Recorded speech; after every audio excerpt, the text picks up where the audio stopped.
Welcome back to Sledgehammer Horror, guys. I am Ken Sledge, and let's talk horror. Now, today I'm joined by the amazing Robin Melody of Till Death Do Us Scream. How you doing today, guys?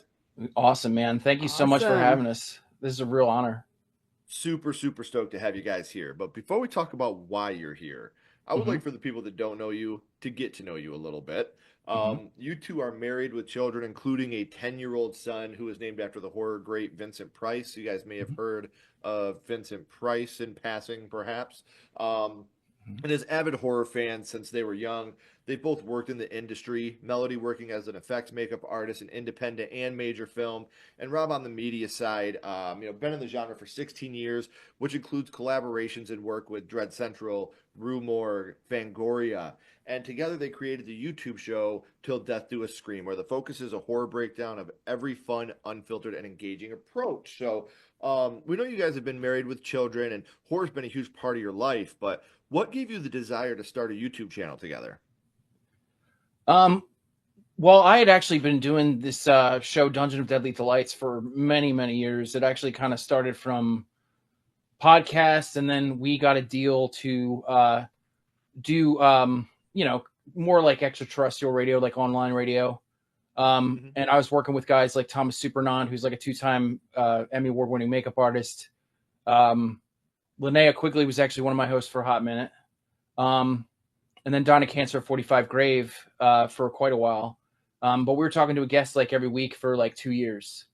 And that was Okay. like, Bill Mosley one week, Doug Bradley. That's how I got connected with Dread Central, because Doug had actually done, he was working with a company that we're kind of like in league with at that point called Spine Chillers.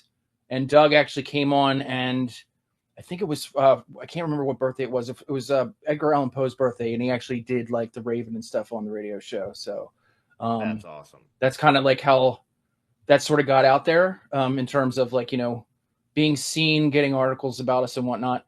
And then I was just like working with a bunch of other people, like just a bunch of other media, mostly women, because I don't know, man.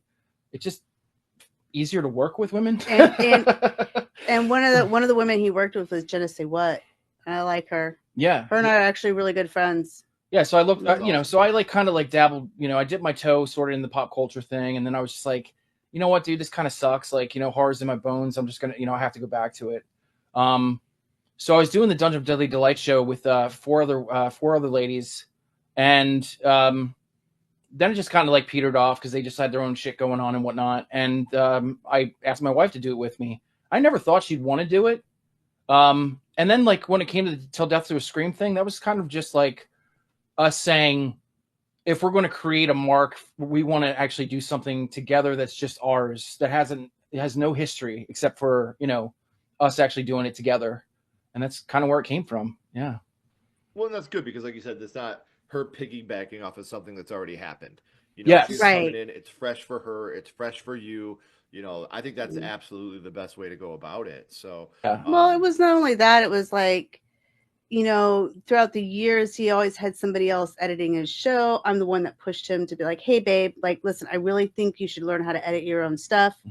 So no one can ever actually control how you want to present it. Yeah. And he did it, and he's been doing it.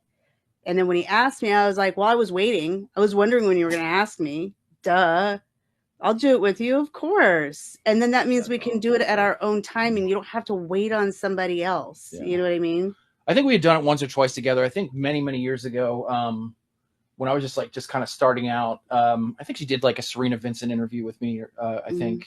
But that was when you had your podcast. Yeah, that's when I was Mhm. just doing the podcast thing. But Mhm. so I just honestly didn't know that she'd be like into it like that, and I couldn't Well, ask for a better partner. To be honest with you. it makes it a whole lot easier sometimes too when you work with your wife or your partner. It definitely makes things a lot easier hmm to go through and work together because you have that also the separation of home and work. So you guys are able to collab on things to get the creative juices flowing together, which obviously I know a lot about because I work with my wife as well. And Yeah, of it course. That's definitely awesome. makes things She's so awesome. I much wish she was here. Tell her we said hello. I absolutely will. I'm telling you, I've tried so hard to get her to do a My First Horror Movie episode, maybe with me or on her own. She will not do it, dude. Like she's like, no, that's your thing. I don't want to be a part of that. I want you to have your thing. That's why like she does Villain of the Month. Like that's her thing. I'll never Mhm. ever touch that. Like that is her baby. It's what she created, and Mhm. I couldn't ask for a better partner either. So I totally understand Yeah, that. dude, how are you guys doing what you're doing? I mean, you got like so much shit on the fire right now, and a job It's and kids like us.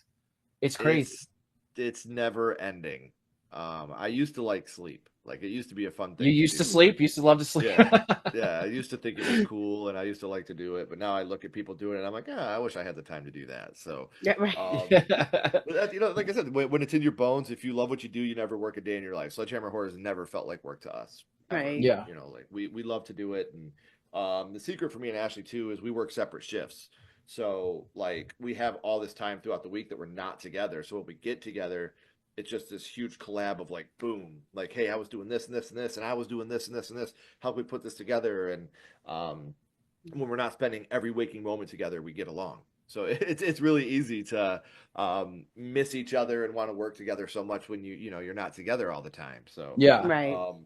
but today is not That's kind of about like our you. show. It's Like, you know, all about we me. actually We like want to know about we don't you. get to do too much like together. Like, you know, we used to be able to go to shows and that kind of shit, and you just can't do that. So Not when you have kids. this is really Yeah. like, you know, like an event every week for us. Like, you know, especially when we're cosplaying or something, we're just like, oh man, here we go. We're gonna do another episode. You know, so Mhm. it's kind of like that. And that's the passion of it. That's what I love about Mhm. it, the passion that comes along with it. So, in Mhm. order for you guys to have a YouTube channel that's based on horror, horror had to start for you somewhere. So Mhm. now I would like to go back to the past and talk Okay. about what got you started in the horror genre, your Mhm. first horror movie. And I'm going to start with you first this time, Melody. Your first horror movie was Motel Hell.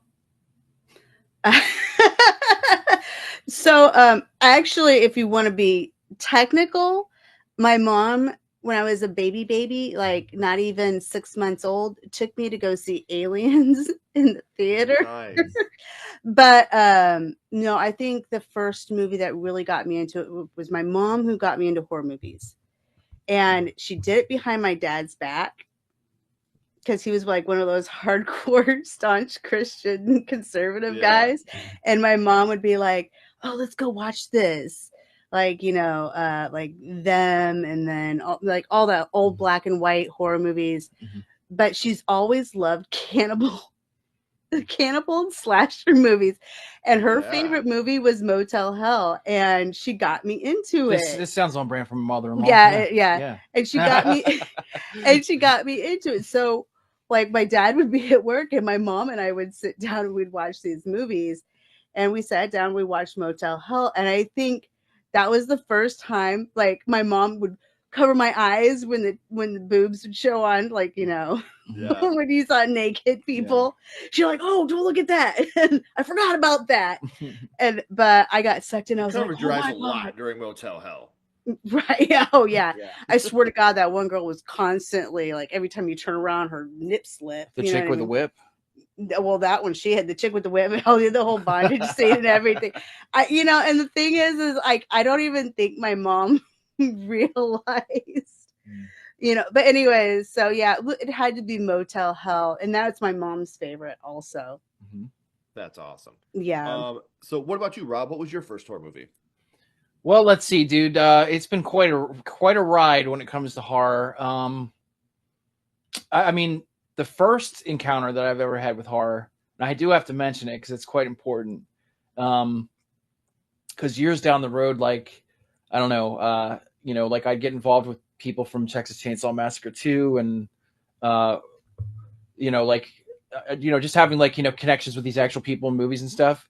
But dude, the first time that I ever encountered horror ever was my mom took us to the drive-in. This is how old I am. I'm aging myself now. To go see The Great Mouse Detective. And I remember I think there was a re-release of Texas Chainsaw Massacre. So, it's a drive-in in the 80s. They don't give a shit. They're showing a Right. Disney movie. So the first thing I hear is that camera click.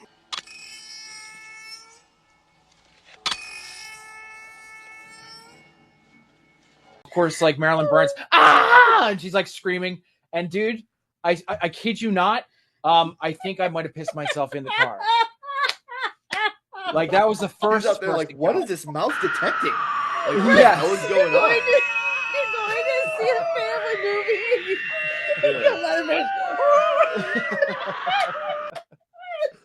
That's amazing. Oh, that is so atypical. Ironically, though, if you remember, the Moriarty character was voiced by Vincent Price, so it kind of all goes around the circle. Full circle. But yeah, actually, my first horror movie was Halloween 1978. But before I get into that, I do have to mention that Michael Jackson's Thriller was my gateway. Only because I don't know, it was the first time that I was able to like actually look at something, because I don't know if you remember that the time that it came out, like when it first premiered, they'd have the video, and I'd be terrified of the video, and then they'd have the making of, and then you'd see like all the stuff with Rick Baker, and be like, oh, okay. So, from that point, even at an early age, like I kind of lost that fear and was more interested in the ins and outs, the special effect aspects, Sure. to the point where like, I was probably about 11 or 12 years old, and I knew what a grip was, you know what I mean? Like I was actually really, really integrated into Hollywood and how it all works, you know what I mean? Because of that. And then, like Halloween 1978 was the one that really just kind of changed my DNA. It did for a lot of people, man. Do you remember about how old you were when you had first seen 78? Oh, man. You know what? I'm going to have to out my old man here, but my dad was that kind of dude that would just show me shit like that kids probably shouldn't be shown. You know what I mean? So it'd be like Halloween, and then like, hey, you're 5, let's watch Platoon. You know what I mean? Like, That's awesome. Like that kind of thing. So I think it was probably my dad's doing. So your mom's watching right now like, son of a bitch. No. My mom was like really kind of cool with that because, I don't know, like growing up, I mean, my mom worked a lot. So, we'd have a lot of babysitters and stuff. And maybe that's another reason why I'm so connected to Halloween, because I lived with babysitters like half my childhood. You know what I mean? Right. Seeing these young girls, working for like fucking peanuts and stuff. And, I couldn't imagine one of them staying if there was a killer like in the house. Like they'd be like, "Hey man, see you later." Like, you know what I mean? Like, so it's been real. And it's been real. Sorry, sorry, kid. But yeah, my mom used to rent me a bunch of VHSs and stuff, and I don't know. I was never really like, there was never any filter in terms of, hey, you can't do that, you can't watch this. Sure. So it's pretty, it's pretty unadulterated for the most part. That's how a lot of us grew up. Yeah. Yeah, I think so. And there's no other way to grow up. Honestly, like I just think like, I don't know, like people now, I don't want to get into the whole thing, like, you kids, but like, there's so much shelter in terms of, like even just entertainment and stuff. It's like they just put out a poll out recently that kids like, don't like sex in their movies. And it's just like, what? I don't, like, how about when I was watching like a soap opera and then somebody'd have sex in the soap opera and I'd start petting the dog? You know what I mean? Like that's right. Like, come here, boy. It's just so funny because I don't want to be in the same room as my mom watching this shit. Right? Yeah, you're trying to like not think about it. Like, that's cool. But yeah, it's amazing how things have changed in that dynamic. But in the horror world, I think it's all still pretty universal. You still get movies like Terrifier 3, which have, just as much blood and guts and sex as these other movies have had, and I mean, look at Nosferatu. I mean, that had one of the sexiest sex scenes we've had in a long time, Yeah. So I think that, horror still stays on that cusp of uncomfortability, and that's what makes horror is the fact that we're doing this to make you uncomfortable. Exactly. But we also grew up in a time where, if you remember, Ken, like, we were literally in a time where like it was right below, like maybe right above porno. Like that's how people thought of horror. Like it was like, that's it. Yeah. You know what I mean? Porn. It's soft porn. I still think to some extent horror is still super taboo. There's a lot of people, I hate saying normies because that makes, people actually seem normal, but a lot of people still look at horror as this taboo, not real artwork. It's not really a piece of art to them. It's just, right. Torture porn or gore or slasher. And, it still does have that taboo type feeling. but I think that we're coming out of that. Look at what The Substance just did. Mhm. Honora, look what that just did. Like it's amazing to see them getting the flowers that they deserve. Mhm. Um, and going back to Halloween 78, Motel Hell, these movies today, those are kind of like what the Universal monsters did for Mhm. our generation is what these movies are doing for this generation. These are the movies Right. that they go back to and they look at as the big influence. And so But we live in a time Melody, now where these kids would look at something like Halloween or even Motel Hell and be like, "This is boring." boring. I thought that the first time I saw Halloween. Everybody, it's very well documented. I grew up in a video store. My mom and dad owned a mom and pop video store called Downtown Nice. Video, and I was always watching horror movies, and I was watching, Creep Show, Friday the 13th, Nightmare on Elm Street, Child's Play, Hellraiser, and I never ever watched Halloween until I was probably 13 or 14, and I Mhm. was just like, this is fucking boring. Like, can Yeah, someone please do something? As I've grown older, I've grown to really respect Halloween, sure. but I remember just being that shitty teenage kid, like, man, I watched Jason shoot a lady with a harpoon gun. And I Yeah. watched Chucky break limbs on a voodoo doll. And what's this guy Mhm. doing? Yeah. Right. Take that. It's just like it Yeah. didn't do anything for me. Well, I mean, I But can understand that. I mean, as a kid, you don't really like see the, certain aspects of what makes something like that so amazing and unique in terms of like cinematography and style and all that. You know what I mean? Oh So, mhm. God. I think, like, yeah, you're right. As a kid, you would look at something like that and, Oh my God. you If know, you guys turn around and you say this stuff is boring, my mom raised me on a lot of black and white, I love black and white. like the old black and white, like them, Hmm. Yeah. But see, like even then, what I was the think one I what was it was talking to my was mom about? The Where it was original Little Shop of Horrors, the Roger Corman one. but no, the one I was talking about where it was about like the pod people. Oh, Invasion of the Body Snatchers with Invasion of the Body Snatchers, the original black Kevin and white McCarthy. one. Yeah, yeah, yeah. My mom like really got me like Psycho, yeah. Hmm. all the Well, see, monster like growing up, the, I didn't think those were boring. I think that like mhm, those were like a whole different subgenre of horror to mhm. me. But they were still like different. Like Halloween, I think what it was is like everybody would always talk about Michael Myers, Michael Myers, Michael Myers. And it got built up that he was this insane creative monster, and I was like, all he does is stab people, man. Yeah, Like he doesn't bring anybody to primetime, bitch. yeah. Like he just like stabs people. That's Right? Until part two. yeah, Mhm. and Yeah, again, but like I watched the first one and I was like, no, I don't like it. But yeah. Melody, talking about I had Motel mentioned, like I Hell. mentioned before, when we're talking in passing, through email, I think the main reason why I just fell in love with Halloween, obviously it's the Michael Myers aspect of it, but I think it was more the Laurie Strode aspect too. Mhm. Um, she just really just hit me pretty hard in terms of a character. You know what I mean? Mhm. Just like a young girl who, was probably like what 1978. So what is she getting paid $3 an hour maybe? And Right.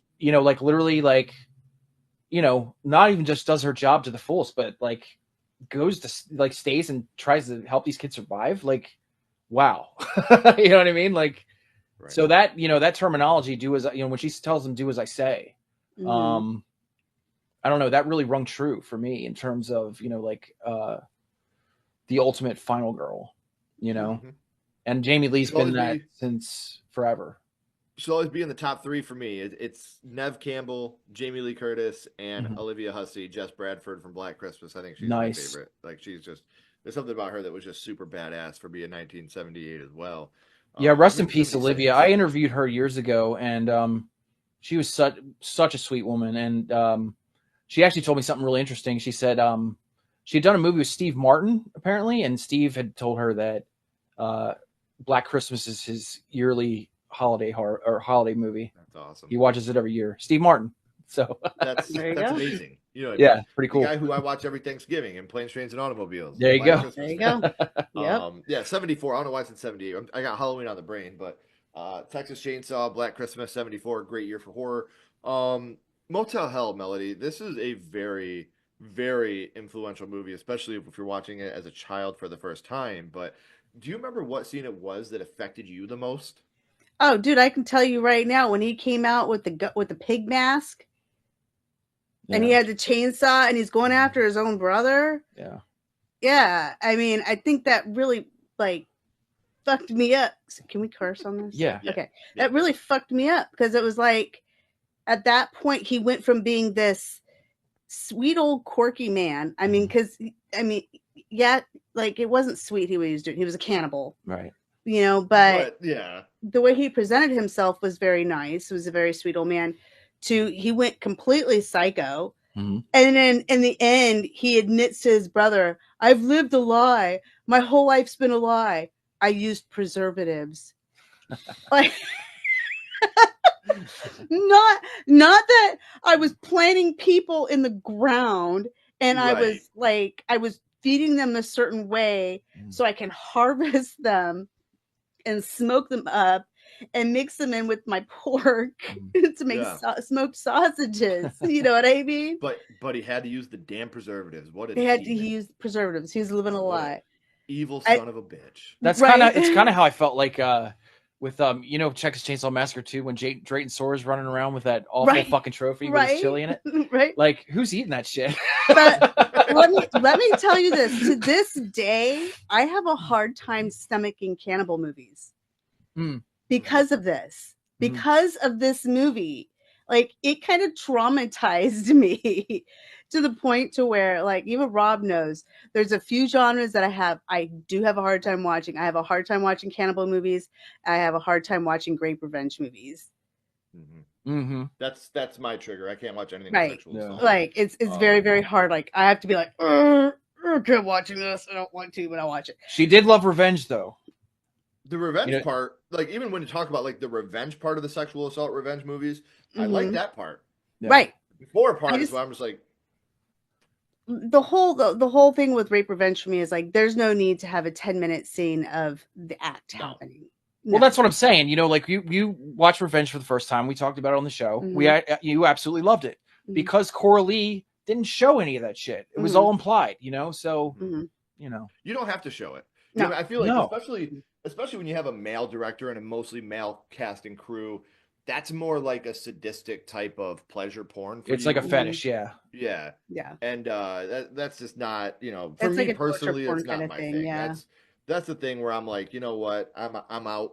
Or like, like I Spit on Your Grave when Miyazaki decided to, hire his own wife to basically be raped for 45 minutes straight. Yeah. Yeah. No thanks. Yeah, no. But he obviously had some hangups about their marriage. I'm just saying, I don't know. Right. Right. But back to say, so the whole, like, him coming out in the pig mask, the first time I ever saw that, I was like, oh, what? Yeah. And but I do think that kind of gave me, yeah, it did. And I think at that point that got me into not so much cannibal movies, but masked slasher movies. Yeah. So you're like, what happened to you, Piglet? Become angry. And again, I think that, these, especially when it comes to, as a young woman, especially watching these movies, it'd be a lot scarier as, a young girl. I was a kid, movies, yeah. Trying to understand what's going on in this world of Motel Hell, especially. But when it comes to horror, we love the kills. So, Rob, what was your favorite kill in Halloween 1978? Oh man, that's a loaded one because like you said, like there isn't a lot to it. It's all kind of like interpretive. But I mean, obviously, like I mean, the pin to the wall is clearly like the main one for me. Just the way he turns his head and stuff. And again, this is like.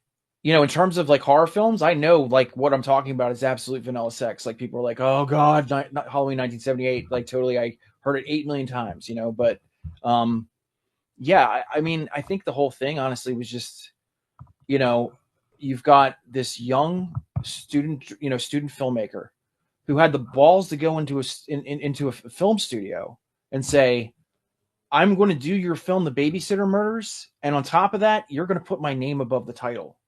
Like, what?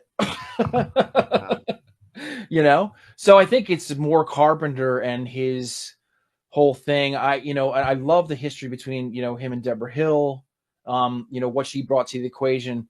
Because, let's be fair. I mean, if it wasn't for Deborah Hill, those ladies wouldn't be as realistic as they were in the film, because she was the voice of all of those characters, So I think it's just, really just kind of like the more of the angle of, young people going to make a film that they probably thought nobody was going to see.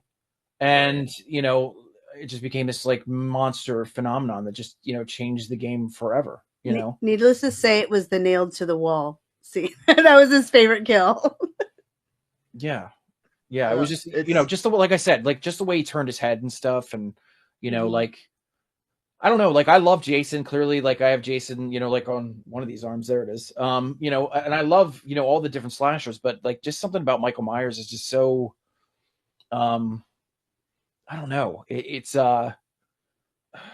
he just feels a little more menacing to me in terms of somebody who is just, like I don't know, man. You just can't calculate him. He's a big, quiet, hulking dude that stalks you down and stabs you. See, my big three is, Michael, Jason, Freddy. I think that's the big three for most of the people that are around my age. Mm-hmm. And for me, they're all three my favorite something. Like Jason is my favorite character of the three. I think Jason will always be my favorite character.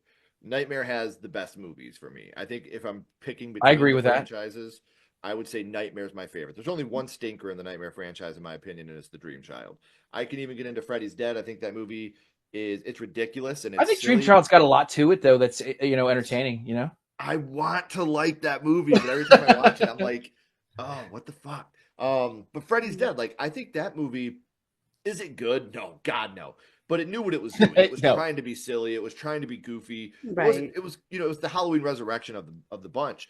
But Michael, to me, I think is the scariest, especially in the original Halloween, because he's just that guy. Like he's just a guy that snapped and went crazy and started killing people, and that's it. Like why? Because he's evil. Blackest eyes, the devil's eyes. He wasn't. And that's what I love about it the most. Like you said, before all the backstory and stuff, it was just literally like he was called the Shape for a reason. You know what I mean? You didn't need to know any of this other shit. It was just, like he just does this. That's what he does. He's evil. And he really enjoys it. Pure evil. It wasn't because his mom was a stripper and he got picked on at school. It's because he had the blackest fucking eyes, Rob Zombie. According to Rob Zombie, yeah. So, you fucking bitch, I'll squeeze those tits together and fucking like, dude, what? Bitch, I will crawl over there and I will skull fuck the shit out of you. Get out of here. You know what's funny though, honestly, like Rob Zombie's Halloween, the theatrical cut, I've grown to love that movie after the first act. Like I love Tyler Mane. I think he's brutal. But that whole first act, I'm like, what the fuck are we doing here? Like, and I hate the director's cut because, like I said, sexual assault is like my big trigger that I can't watch. Right. And so every time I watch the director's cut, it makes me fucking sick. I can't get into it. I can't stand it. But I think the thing is really interesting because, I don't want to name drop or whatever, but, Tyler, like in life is like a real sweetheart, right? Yeah, he's absolutely. So like, when you meet these guys, like even somebody like Bill Moseley who has like, basically like a fucking PhD, you know what I mean? Like I've asked him numerous times, like, where does that thing come from? Because you're not like that at all. You know what I mean? But somewhere deep down in these actors is this thing, you know what I mean? It's this monster that he can just pull out of themselves. No, I think it's more than that though. I think there's, there's definitely like a rage center or something you need to find within yourself. You know what I mean? Or some sort of psychosis that you need to like really kind of pull from yourself. Cause that's what Bill told me too. He's like, I don't know, man. He goes, that guy's just in me somewhere. See, and what I love about that is I think that the guys that are the sweetest are the ones that are like, look at Tony Todd, like God rest his soul. He was I think he's one of the kindest people I've ever met. Yes. And it's not even horror. Like I think the best movie ever made is Pee-wee's Big Adventure. And I've had the absolute pleasure of getting to know Mark Holton, who played Francis in that movie. We've become very good friends. And, when you watch him as Francis, you're like, this is the worst fucking person I've ever seen in my entire life. like, but then you meet Mark and you're like, dude, you are the greatest fucking person I've ever met in my entire life. So I think when you have these people that are, so genuinely kind and sweet, they can tap into that monster because that's not who they are. I think the people that are the monster are the ones that you see playing the good guy roles in all the movies because they're trying to act as something they're not. So it's just I've got a that's Tony to Todd me- story for you, by the way. Yeah. So years ago, we met him at the first convention I met her at. I was spending a lot of time with Tony. Hopefully you're not friends with Ari Lehman because okay, so Tony and I were outside, and Ari's band, First Jason was playing, First Jason. and me and Tony were just outside, and he goes, "Hey man, he's got like a he's got like a piece of cardboard on a guitar. That ain't rock and roll." And I was like, "All right, man." So then the second thing that happened, like we met him again. And I don't know why he told me this, but like he told me that he grew up in Cabrini Green where they filmed Candyman. And I was like, seriously, dude? He's like, yeah, yeah, for sure. So I remember years after that on an episode of one of my old shows on YouTube, I had said that and got bombarded by horror fans. Like, you're a fucking idiot. Like, and I'm like, oh man, you motherfucker, dude. Like he totally fucking pulled the rug out from underneath you. He was like, I grew up in Cabrini Green. I don't know if it was something he knew that I would do like years down the road or something, but like it was almost like he just planted that bomb there just in case, So, and yeah, He's Tony, awesome. God rest I his love soul. him. Like he's one of those guys that when I met him, I was genuinely overwhelmed with kindness. Yeah, he knew how to make you feel like the biggest person in the room when he was a fucking giant. So that's what a real superhero does. So he'll forever be missed. Well, Melody definitely had a great interaction with him too. He's very sweet to her. Yeah. Forever, man. Not shown in the Oscar memoriam, by the way. What the fucking fuck? Pathetic. That sucks shit. We put that all over the Sledgehammer horror stuff. Like, are you serious? One of the biggest stars ever in horror. He's a platoon, for God's sake. Dude, and he was an amazing Ben in Night of the Living Dead. Like in the remake, he was fantastic. So we know how horror started for you guys. But here for a second, I do want to throw a little bit of a curveball at you. And Melody, I'm going to ask you first. So, Rob, you're going to have time to think about this one. But my little buddy Ghostface is here, and he has a question for you. What's your favorite scary movie, Melody? What is your favorite horror movie of all time? From the Beyond. Oh, all right. That was right off the hip. I love that. The pineal gland. That movie fucked me up. That was another one I watched with my mom. That movie. I just love how quick that answer was. Like, boom, I got it. All right, I'll ask him. Damn. I don't even need to think about it, dude. 1978, Halloween 1978. That's my favorite movie. Favorite horror movie of all time. No question. It's never changed, never faltered. It's right there, and it always will be. And again, like, this because we spoke to each other, but like Halloween 1978 was kind of like a journey for me, like in terms of my career, and being able to reach the plateau of like interviewing somebody like Jamie Lee Curtis, like even for fucking 2 minutes in Austin, Texas, was just like one of the biggest moments of my life. And I'm happy to say she was very sweet, and like, because they say sometimes you don't want to meet your heroes or whatever, but like I couldn't ask for a better interaction with her, and that was something that I was fighting for forever. Like there was times where like she'd put out a children's book or something, and I'd be talking to her publicist or whatever, and they'd just be like, oh well, we'll see or whatever, and then he'd be like, well, she doesn't want to talk about that, she doesn't want to talk about horror, so it would kind of go away. It's just like shit. Yeah. I took the weekend off from work so you could go to that event. Yeah. Stayed with our son so you could go to that event. Yeah. Mm-hmm. So like awesome. Like I told her too, like I don't, I'm not a picture taker or whatever, because I don't try to do that shit. I think it's kind of unprofessional. But I did say to her, I was like, look, man, you're kind of my white whale. So she just grabbed me by her, by the shoulder, was like, sure, baby. And that's so cool. She was rad. She was fucking rad. And the fact that it was at a Halloween 2018 premiere was just like mind blowing. I mean, like that that film to me is just like, I don't know. Like I said, it's ingrained in my DNA. Weirdly enough, I was born October 1978. Mm-hmm. That's awesome. Yeah. Like So I said, it was meant to be. yeah, but there's a lot of other great movies that came out in '78. Dawn of the Dead. Right.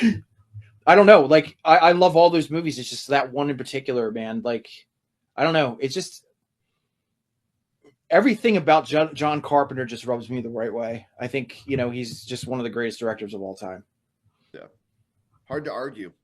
I think the thing is, because it's I will never say X is the best horror movie of all time or Y is the best horror movie of all time, but anybody that says the thing is the best horror movie of all time, I can't argue with them. Sure. I have no argument to that. I think it's a brilliant film, and while it's not my personal favorite, I can definitely swallow my pride and say, yeah, that's probably one of the best horror movies of all time. So, what's your favorite, like of all time? Oh, House, 19. Oh, House is so The good. first House. Yep. I have that on Wow. VHS. Yes. I had the the House 1 and House 2. The Yep. dual pack. Mm-hmm. Yep. That was my first horror movie. I got to meet a bunch of the cast members. I got to meet William Catt. I got to meet the guy that played Harold. His name's escaping me now. The guy from Cheers. What the fuck? Why can't I think of his name? Don't anyway, ask we me. got I'm to- terrible with names. Oh Yeah. man. We get Norm. It was Yeah, it's Norm. Norm. We'll just say it's But- Norm. We'll say Yeah, Norm. we got to meet them, and they were super kind, super cool. We took a vacation out to California. Did We you went ever to the meet Maul House before? House. Richard Maul? No. Big No. Ben? Oh, dude. Yeah, Big Ben. But yeah, like that was just one of those movies that just it grabbed me, and I still watch it probably 5-6 times a year. The first movie that we created ourselves under Sledgehammer Horror, Home is Where the Haunt Is, has a lot of House influence to it purposely. Mm-hmm. People will be like, this scene, and I'm like, well, there's a reason why, because it's a purpose nod to House. Like there's certain things we do in the movie that are Wouldn't you purposely- say Lock and Key was also based off Oh, of yeah. like the same concept Definitely as House? inspired by Yeah. House, yeah. Yeah. But I Absolutely. did And mention love years Lock. ago in a post, like when Ash versus Evil Dead was like, huge, like when it first came out, before everybody fucked Bruce Campbell over and they tried to give him, like horror fans a deal and they just didn't want to do it. They'd rather just pirate the show or whatever. I had mentioned that there is something within, and William Catt, as far as I know, isn't doing anything. There is an Ash versus Evil Dead show there where we see William Catt's character just go through like all kinds of crazy shit. I don't know why nobody ever made it, dude. I would love it. It was George Wendt, by the way. George Wendt. George Wendt, yeah. I also have to say another one of my ultimate favorite movies is Skinwalkers. Another good one. Mm-hmm. I like the more obscure. I like monster movies. Dude, you got me where I live. I don't know what Skinwalkers is. What is that? It's about werewolves and shapeshifters. Oh, is that like a 2000 one or something? No, it's like from the 90s, babe. Oh, No, see, I I think never that's. heard. I was gonna say I thought it was like 92. Is that a Corey Feldman or Corey Haim vehicle? No. No. It's a 1992 horror movie about a mother-son team of vampires who prey on young women. No. No, Wait, that's not the right Skinwalkers. one. That's not the right one. That's Sleepwalkers. Yeah. Now we're talking. No, Skinwalkers is about the young boy who's about to come into like a super blood moon, and he was going to be like the one that breaks the curse of the people that are like Skinwalkers. Mm-hmm. Oh no, it was in the 2000s, 2006. Oh, it was early 2000s. Oh, yeah. in your face. They prepared for her son's 13th birthday. Mm-hmm. Yep. Don't. Yeah, that was a really good one. Listen, don't make me take you off screen and beat you. Okay. Hey, you're putting our Before we history get out. too violent here, I have had an amazing time talking to you guys about what got you started in horror and your favorite horror movie. But before I let you go, we always bounce back to the same question. We're going to go back to your first horror movies, and what we're going to do is rank these on a skull count. Now, we're not ranking them on acting, production, score, direction, nothing like that. We're not being critics. What we're going to do is rank your first horror movies on how much they affected you on your first viewing. So 0 skulls being not effective, 5 being extremely effective. You can use half and quarter skulls anywhere in the middle. I'll start with you first this time, Rob. What would you rank Halloween 1978 0 to 5 skulls? 5. I figured, but it's in my script, and if I don't read my script, my director will fire me, and that's me. So, what about you, Melody? When we're talking about Motel Hell, how would you rank that 0 to 5? 5, and it's So because funny. it's what really got me into the love of horror movies and into effects makeup. Yeah. Mm-hmm. And again, like this is a movie that was kind of ahead of its time, Mhm. you know, especially back then because you didn't really see anything this deep and dark in Mhm. I want to say this was 1980, correct? 1982. 1982, yeah. Okay.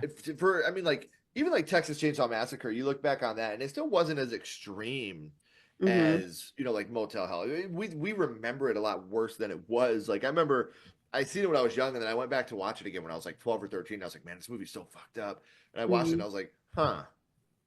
It's really good, but it's not as bloody and gory as everything. Yeah. Being like way Yeah. worse. Then you watch a movie like Motel Hell and you're like, oh yeah, it's as bad as I remember. Like, Oh, yeah. it is- Well, dude, Oh, it's yeah. so weird. It's like you said, it is like the Mandela effect because, you know, like there's a lot of people that truly believe that Texas Chainsaw Massacre is one of the bloodiest things they've ever seen. No. Dude, there's Yeah. not a drop of blood. Like, what are we talking about? Mm-mm. You know? Exactly. But it's just And something in your head that it is so it's visceral and funny, so 'cause real. yes. But with Motel Hell, you see chopped up bodies, you see blood, you see heads in the ground, you even see them like that one kill where they had the 3 heads or the 4 heads and they pulled it with the noose, and Mhm. yeah, you see blood, guts, and gore everywhere. It's interesting the road that Motel Hell has taken, though, because, like, dude, there's a fucking Funko Pop of Motel Hell. Like, that's crazy.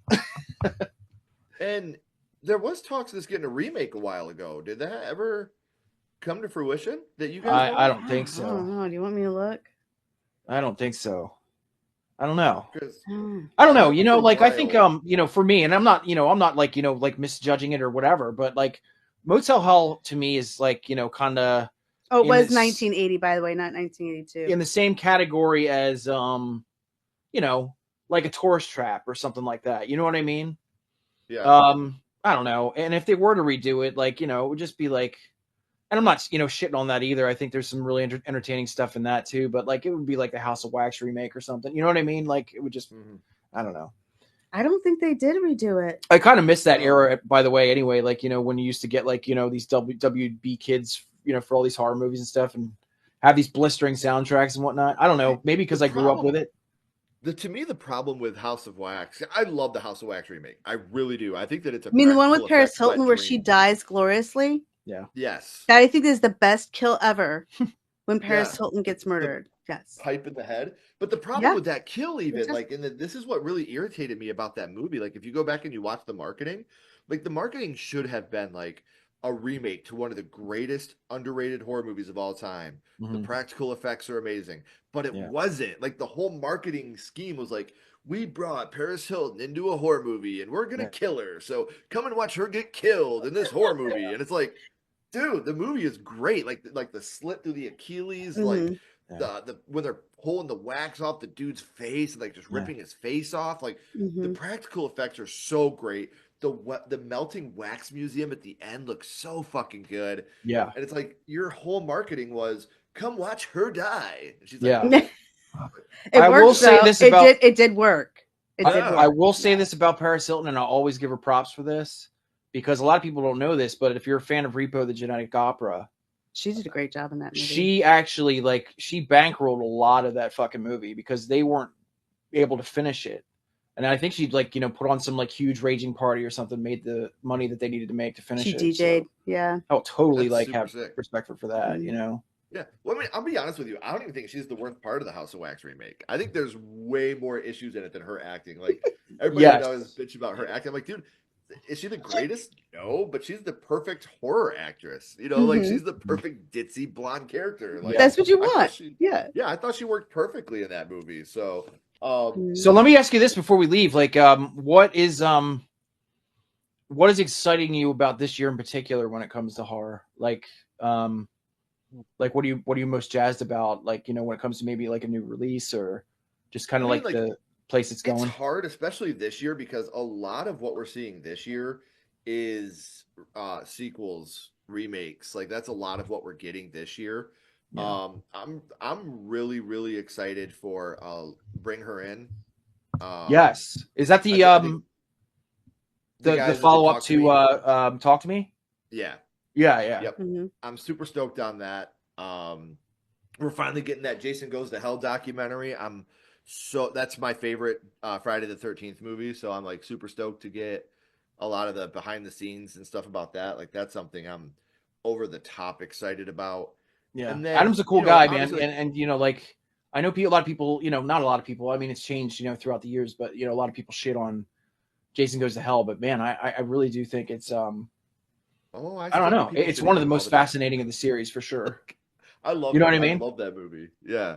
Oh, Yeah. dude, love it. Like I'm like that. I'm not being facetious at all. Like it's genuinely my favorite in the franchise. Yeah. Right. Like, and it was made by a 19-year-old kid. You know what Yeah. I mean? Like, Yeah. it's so good. And I mean, like, you got the shit with Freddy at the end. You've got the Kandarian dagger is what kills Jason. You Mhm. literally have Steve pick up the Necronomicon. So Yeah. you've got all the Evil Dead shit in there. Like, it's the perfect three-way. Well, Adam Like told me that years was ago, and you said you talked to him before, but he'd actually said to me years ago, and I'll never forget this. He was like, originally, he was trying to like, you know, kind of weave Evil Dead into it. So it was just going to be like, you know, it wasn't just an Easter egg. It was going to be that Pam Voorhees brought her child back through the Necronomicon, right. and the studios were like, Yeah. Well, it's funny because Sam Raimi loved the idea, and the Necronomicon that you see in Jason Goes to Hell was Sam Raimi's personal Necronomicon. Mhm. Sam Nice. Raimi loaned that to Adam to use in the movie because he loved the idea that much, and that's why they Yeah. don't call it the Kandarian dagger, the one that kills Jason. But just look at it, like just Right. look at that, like it's Yeah. the Yeah. Kandarian dagger, man. It is like, the come Kandarian on. dagger. And so Yeah. I love what Adam Marcus did and the lore that he created with that movie. It's polarizing. Like I said, I know a lot of people dislike that movie, but to me, it's so special. There's something I don't about that hate it. movie that is incredible. I I love don't it. hate it. Like if people are like, let's watch Friday the 13th, I'm like, I know which one. Yeah, Jason Like, Goes to Hell. I Who love doesn't it. love I people just, eating a heart? You know? oh my god! And the sexy shaving scene, like, come on, who doesn't like a sexy Yeah. shave? Well, I do appreciate you guys coming out and hanging out with me for a little bit, and I do want to Dude, let let me everybody tell you know. something. It was awesome. I can't wait to do this again. And you Yeah. know, yeah, you should definitely come on our show at some point. We'll try to figure it out. Mhm. Let me know. Me and Ashley will be there. Drop of a hat, we'll be there. Can I, can I drop our information here for the horror fans real quick? Yeah, I was just gonna say I have all of their social media links and YouTube links. Everything is down in the description. So all you guys got to do is click those links in the description, so that way you can check out what they're doing. But give us a little blast real quick. All right, so guys, we got 17 videos right now. We're a very small channel. We got 35 subscribers, but there's a lot of traction that's happening. We're happy about that. If you're looking for just to kind of fun, just unfiltered, conversation when it comes to horror film, we cosplay all the time. And we just really try to have fun, with these movies. And so come join us. Till Death Do Us Scream on YouTube. Love to have you. We're trying to build our horror family right now. As we're filming right now, we're actually the next movie we're going to talk is Companion. Oh, yes. Yeah, so Good movie. we're doing this every week. So good. So just like the Sledge family here, man, we're just trying to knock it out when it comes to just our love and passion for stuff, and hopefully build that into something, and just also keeping the homestead going. And I do talk more on the show. I do. Are you saying I talked over you? I know. I say I talk more on this show because I talk a lot about the movies. I do more of the story plots and stuff like that. Oh, Yeah. okay. Yeah. No, Yeah. I hope I I'm didn't. very, and like I said, guys, we reached out, we finally made contact with each other, and I was so happy to bring them on. And I think you guys should definitely check them out. And I've made it easy for you. All you gotta do is click these links down in the description, so you become a part of their family as well. Guys, please don't go anywhere. I have a couple more questions for you. Everyone else, if you haven't already, please like, comment, and subscribe. It does help build the channel more than you know. And follow Sledgehammer Horror on social media. Those links are in the description as well. But until next time, keep talking horror, stay what you are, and we'll see you guys soon.